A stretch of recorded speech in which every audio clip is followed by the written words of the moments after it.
समजदार व्यक्तिमत्व ज्यांच्या मार्गदर्शनाखाली बीड जिल्ह्यातील कायदा आणि सुव्यवस्था अबाधित आहे असे कर्तव्यदक्ष अधिकारी माननीय नवनीत कावत साहेब यांना विनंती करतो की त्यांनी समस्त व्यापारी बांधवांना मार्गदर्शन करावं. मंचवर उपस्थित समस्त व्यासपीठ एवं माझे मित्रांनो सगळ्यांना सप्रेम नमस्कार. जय हिंद. आज सराफा असोसिएशन परभणीचे पण लोक आहे, बीड जिल्ह्याचे पण लोक आहे. इथे एवढा सुंदर प्रोग्राम आज आपण आयोजित केलेला आहे सगळ्या लोकांनी मिळून. त्याबद्दल बीड पोलीस तर्फे सर्वप्रथम मी सगळ्यांना धन्यवाद मानतो.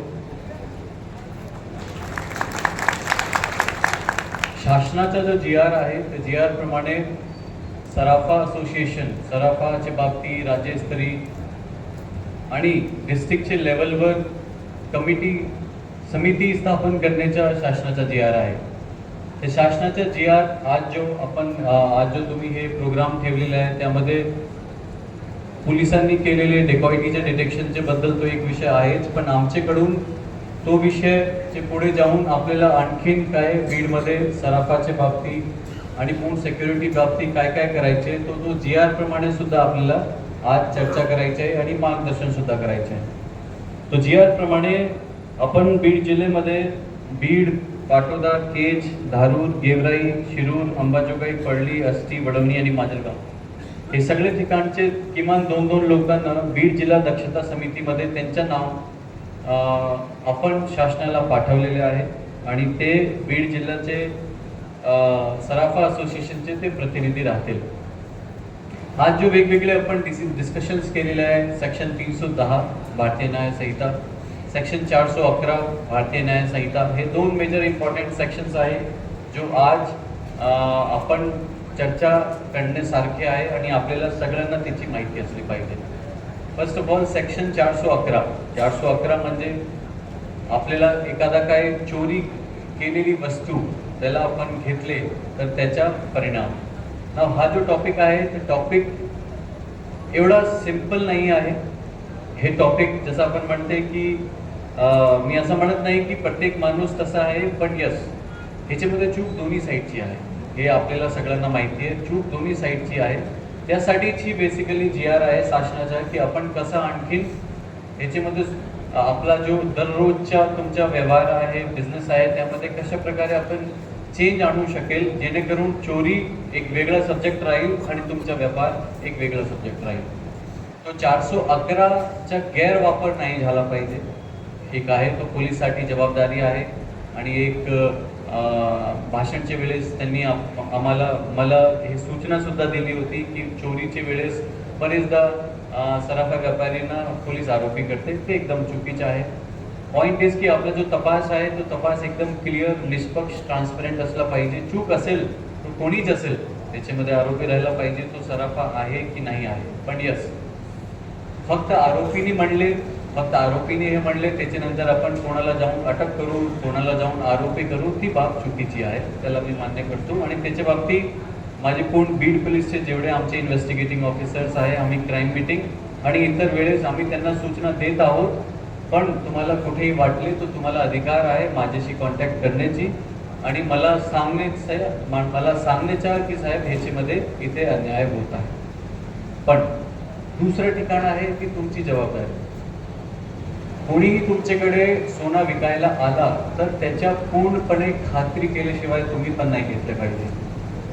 चोर सोना चोरी करून डेफिनेटली त्याला सोना जोपर्यंत कॅशमध्ये कन्वर्ट होत नाही, जोपर्यंत मनीमध्ये कन्वर्ट होत नाही तोपर्यंत त्याची काय व्हॅल्यू नाही आहे. एक चोरसाठी तुमच्या माझ्यासाठी असू शकते, तो त्याला कॅशमध्ये किंवा लिक्विड मनीमध्ये कन्वर्ट करण्यासाठी एक सराफा व्यापारीकडे यावंच लागेल. तो तिथे तुमचं काम आहे त्याच्याशी विचारणार की हे कुठून आणलं, त्याच्या पॅन कार्ड, त्याच्या आधार कार्ड, दुकानवर CCTV कॅमेरा, त्याच्या रजिस्टरमध्ये एंट्री, हे सगळी गोष्टी तुम्ही केली तर पोलीस तुम्हाला त्याच्यामध्ये अननेसेसरी त्रास देणारच नाही. जेव्हा इथे आपला प्रोसिजरल लॅप्सेस होते तिथे आपल्याला अडचण फेस करावं लागते. तो माझी बीड पोलीस तर्फे तुम्हाला सगळ्यांना हेच विनंती राहील की हॅन्सफोर्थ आजपासून जे कोणी तुम्हाला असा विकायला आला त्याला त्याची पूर्ण खात्री केल्याशिवाय तुम्ही त्याच्याशी सोनं घेऊ नका. त्याचा रेकॉर्ड क्लीन असेल, त्याच्याकडे व्हॅलिड डॉक्युमेंट असेल, तुम्ही त्याला घ्या, पण ज्याच्याकडून तुम्ही घेत आहे एन्श्योर की तुमच्या CCTV कॅमेऱ्यामध्ये त्याच्या शक्ल दिसली पाहिजे. हे बेसिक गोष्टी आहे. नेक्स्ट आपण वडू माझे LCBPIनी सांगितलेलं असेल, पण ओव्हरऑल सिक्युरिटी जसं आपण म्हणतात ना की आपली घरची जबाबदारी किंवा आपली स्वतःची जबाबदारी कुठून सुरू होते? आपल्या स्वतःपासून. पोलीस एक यंत्रणा आहे जो आपल्याला crime detection, conviction, law and order आणि इन्व्हेस्टिगेशनमध्ये मदत करते. त्यासाठी शासनाने केलेलं आहे. पण प्रत्येक माणूसची जबाबदारी सुरक्षाची सुरुवात होते स्वतःची. तो आजकाल आपल्याकडे लेटेस्ट टेक्नॉलॉजी आहे, CCTV कॅमेराज आहे. CCTV कॅमेराजमध्ये सुद्धा बरेचदा मी बीडमध्ये बघितले की चोर आले आणि ते DVR घेऊन गेलेले आहेत. आजच्या काळामध्ये 2026मध्ये DVRची सुद्धा गरज नाही आहे. सगळे आपले व्हिडिओ रेकॉर्डिंग्स तर क्लाउडमध्ये सेव्ह होऊ शकते. तुम्हाला फिजिकल कुठल्याही डिव्हाइसची गरज नाही. आज तुमच्याकडे सगळ्यांकडे आयफोन किंवा सॅमसंग फोन तुमच्याकडून मी बघत आहे, तिथे सॅमसंग क्लाउडची सुविधा आहे, iCloudची सुविधा आहे. त्याचप्रमाणे CCTV लावताना तुमचे जो व्हिडिओ स्टोरेज आहे त्याच्यामध्ये क्लाउड स्टोरेजची सुविधा आहे. आणि त्याच्यामध्ये एक महिना, 2 महिना आपल्याला फक्त पेमेंट करायचे आहे आणि तुमच्यावर आहे तुम्हाला कितपर्यंतची स्टोरेज पाहिजे आणि किती महिन्याची, किती वर्षाचा स्टोरेज पाहिजे. तो माझा एक रिक्वेस्ट राहील की तुम्ही टेक्नॉलॉजीच्या, लेटेस्ट टेक्नॉलॉजीचा वापर करा. त्याचा फायदा काय? एक तो चोरला काय DVRची माहिती पडणार नाही. त्यांनी येऊन चोरी केली, किती त्याला कॅमेरा डॅमेज करू द्या, तर सगळे रेकॉर्डिंग्स आपले क्लाउडवर सेव्ह झालेले आहेत. पोलीस येणार आणि 65B सर्टिफिकेटमध्ये तुमची DVR सुद्धा नाही येणार. बरेचदा आपल्या दिमागमध्ये डाऊट असते की पोलीस DVR घेऊन जाणार, DVRची कॉस्ट असते. तर मी हे सगळ्यांना क्लिअर करू इच्छितो. नाव भारतीय न्याय संहिताप्रमाणे आपल्याला DVR घेण्याची गरज नाही. आम्हाला फक्त IT ऍक्ट प्रमाणे सेक्शन 165B जुना कायदा होता, आता नवीन कायद्याप्रमाणे आपल्याला सर्टिफिकेट घ्यावं लागते, बस तेवढाच आहे. तो ह्या बाबतीत कोणालाही कुठल्या प्रकारची शंका नाही यायला पाहिजे की पोलीस येणार तो आमचा DVR घेऊन येणार. ठीक आहे, हे डाऊट सगळ्यांचा क्लिअर झाला पाहिजे. दुसरा CCTV एक गोष्टी झाली, त्याच्यामध्ये CCTV ऑडिटिंग एक वर्ड आहे की तुम्ही जेवढे कॅमेरे लावले तो प्रत्येक कॅमेऱ्याचा जो आपल्याकडून आउटपुट आला पाहिजे, बेसिकली तो आपले नेत्र आहे, तो त्याच्या आउटपुट आपल्याला काय कामाचा आहे का? फॉर एक्झाम्पल एक कॅमेरा तुमचे कॅश काउंटरला दाखवते, एक कॅमेरा तुमच्या मे बी डायमंड सेक्शनला दाखवतात तो, आणि एक कॅमेरा बाहेर येणारा पार्किंग. तो मेक शुअर की तुमचे जो CCTV कॅमेरा तुम्ही डिप्लॉय करणार, तुमची दुकानचे, तुमचे शॉपचे प्रत्येक एरियाला तो कव्हर करतील, आतमधला ॲज वेल ॲज बाहेरचा. तो एक खूप इम्पॉर्टंट बाब आहे. तो बरेचदा बीड पोलीसतर्फे आम्ही लोकांना सांगतो की कॅमेरा तुम्ही रोडवर लावा, ॲटलिस्ट बाहेर लावा. पण लोकांना एक अनसेट भीती आहे की नाही आपण बाहेर केले तर पोलीस आपल्याला त्रास देईल. नो, हे जो जबाबदारी आहे ॲज ए नागरिक आपण सगळ्यांची जबाबदारी आहे. आपण सगळ्यांनी एकमेकांशी हात जोडले आणि तुम्ही तुमची सुरक्षा करा. फक्त एक कॅमेरा बाहेर ठेवा, जेणेकरून कुठे काही झाला तो आपल्याला डिटेक्ट करण्यामध्ये सोपा होते. आणि ह्याचा एक्झाम्पल तुम्ही हे जो रिसेंट ज्यासाठी तुम्ही आज हे प्रोग्राम आयोजित केलेला आहे, तो त्याच्या प्रत्यक्ष एक्झाम्पल आहे की पोलिसांना किती त्याची मदत भेटली. तो ज्यांनी केलेला असेल व्हेरी नाईस, पण ज्यांनी नाही केलेला असेल तो आज हे मीटिंगच्या चर्चानंतर एन्श्योर करा की तुम्ही नेक्स्ट टाइम करणार. त्याच्यानंतर आम्ही हे पूर्ण एक पेपर तयार केलेला आहे की बीड पोलीसतर्फे जे काय मार्गदर्शक सूचना आमच्याकडून आम्हाला वाटते ते पेपर तुम्हाला त्याची सॉफ्ट कॉपी भेटून जाईल, हार्ड कॉपी सुद्धा तुम्हाला दिली जाईल. त्याच्यामध्ये आय थिंक LCBPIनी सगळी चर्चा केलेली आहे, ते डीपमध्ये मी जाणार नाही. मोठी मी सांगितले की हे जबाबदारी आपण सगळ्यांची आहे, तुमची जबाबदारी, माझी जबाबदारी. मी आता चर्चा करतो की 2025 आणि आता 2026 पासून बीड पोलिसनी काय काय केलेलं आहे. बीड पोलिसने 2025 मध्ये आपले ऐतिहासिक बीडच्या इतिहासमध्ये मागचे 5 वर्षाचे आपण डेटा काढले. हायएस्ट MPDA आम्ही इन्व्होक केलेले आहे. 28 लोकांना आम्ही 28 गुन्हेगार लोकांना आम्ही जेलमध्ये पाठवलेले आहे. हायएस्ट मकोका 6 टोलीला आम्ही जेलच्या आतमध्ये पाठवलेलं आहे. ते अगोदरचे बीडच्या इतिहासमध्ये तेवढा हायएस्ट डेटा कुठेही नव्हता. या वर्षी 2026 मध्ये तुमचा हा जो केस आहे, ही केसच्या बाबतीत सगळे लोकांनी कौतुक केले की डिटेक्शन केलं, 5 सगळ्या लोकांना अटक केलं. पण एक गोष्टी चुकली की आपण त्याच्यामध्ये सेक्शन 111 सुद्धा इन्व्होक केलेला आहे. तो सेक्शन 310 आहे. 310 म्हणजे डेकॉइटी. तो डेकॉइटीमध्ये लाईफ इम्प्रिझनमेंट म्हणजे आजीवन कारावासाची शिक्षा राहते. त्याचबरोबर सेक्शन 111 मकोका जो कायदा होता आहे, सध्या पण आहे. मकोका कायदा पार्लिमेंट ऑफ इंडियाने जेव्हा BNSS तयार केला, तो महाराष्ट्राच्या त्यांना जो मकोका कायदा आहे त्यांना एवढा आवडला की त्यांनी तो कायदा पूर्ण भारतासाठी देऊन टाकला आणि तो कायदा 111 मध्ये त्याच्या प्रावधान पूर्ण मकोकाचा कायदा 111 मध्ये दिलेला आहे. त्याची पूर्ण पॉवर डिस्ट्रिक्ट लेवलपर्यंत दिलेली आहे. त्यासाठी आपण याच्यामध्ये 111 इन्व्होक केलेला आहे and that is as good as की आपण त्याच्यामध्ये मोका अप्लाय केलेला. त्यासाठी तुम्ही प्रेस नोट बघितले असेल, त्याला आम्ही मिनी मोका केलेला आहे. तो आज 2025 मध्ये 2 टोळीवर आम्ही मिनी मोका म्हणजे 111 BNS सुद्धा आम्ही अट्रॅक्ट केलेला आहे. त्याच्यानंतर तडीपारची संख्या पण प्रचंड आहे. बरेच लोकांना आम्ही तडीपार केले. लोकांना आणि आमच्या पोलिसांचा संवाद वाढवण्यासाठी आम्ही QR code based feedback mechanism सुरू केलेले आहे. तुम्हाला कोणत्याही पोलीस स्टेशनला येण्याची गरज नाही आहे. तुम्ही तुमच्या घरी बसून QR कोड स्कॅन करून तुमची कंप्लेंट इथे आम्हाला पाठवू शकते आणि SP ऑफिस स्वतः तुम्हाला 24 तासाच्या आत कॉल करेल. तुम्हाला कॉल करण्याची गरज नाही आहे. तुम्ही तिथे सांगणार की फॉर एक्झाम्पल माजलगाव शहर पोलीस स्टेशनला गेलं, माझी हे तक्रार होती आणि कोणी ऐकले नाही, मी असमाधानी आहोत, असा तुम्ही दिले, तो आम्ही तुम्हाला कॉल करणार 24 तासाच्या आत की भाई काय झालं आणि तुमच्या योग्य असेल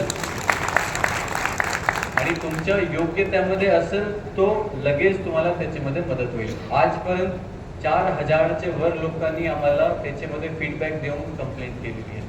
तुम्हाला पोलीस स्टेशन जाण्याची गरजच नाही. तुम्हाला वाटते की हे गोष्टीसाठी, क्योंकि पोलीस स्टेशन जाण्यासाठी SP ऑफिसला जाण्यासाठी पैसे खर्च करावे लागते. आपल्याला बसवर बसावं लागते किंवा ऑटो किंवा कार, प्रत्येक गोष्टीसाठी पैसे खर्च करून तुम्ही काय पैसे खर्च करू नका. घरी बसा. तुमच्या लीगल रिक्वेस्ट असेल, तुमच्या प्रमाणिक रिक्वेस्ट असेल तर तुम्हाला आम्ही घरी बसूनच त्याच्यामध्ये मदत करतो. तो QR कोड संवाद आहे. आमच्या बीड पोलीसची वेबसाईटवर जाऊन QR कोड आहे, तिथे स्कॅन करा आणि ऑटोमॅटिकली माझा ऑफिस तुमच्याशी कॉन्टॅक्ट करते. त्याच्यानंतर ठाणेदारची बदली होते, SP ची बदली होते, ॲडिशनल SP ची बदली होते. नवीन SP कोण आला, नवीन ठाणेदार कोण आला, त्याचा नंबर काय आहे, हे सगळे कन्फ्युजन बाहेर काढण्यासाठी आपण प्रत्येक पोस्टसाठी परमनंट नंबर दिलेले. तर तुम्हाला फक्त एकच नंबर सेव्ह करायचे, SP बीड. तर मी असेल, दुसरा असेल, काय असेल, तुम्हाला फक्त एकच नंबर सेव्ह करायचे आणि त्याच्यातून कॉल केला तर तुम्हाला जो करंट पोझिशन होल्डर आहे त्याच्याशी तुम्ही कॉन्टॅक्ट करू शकता. थर्ड पॉईंट आहे जो आमचा तक्रार निवारण आहे. कोणाचीही कंप्लेंट असेल पोलिसांना दिलेली, तुम्ही तुम्हाला हे डेटा सांगू इच्छितो. 2025च्या सुरुवातीला आम्हाला 6000चे वर ॲप्लिकेशन्स पेंडिंग होते.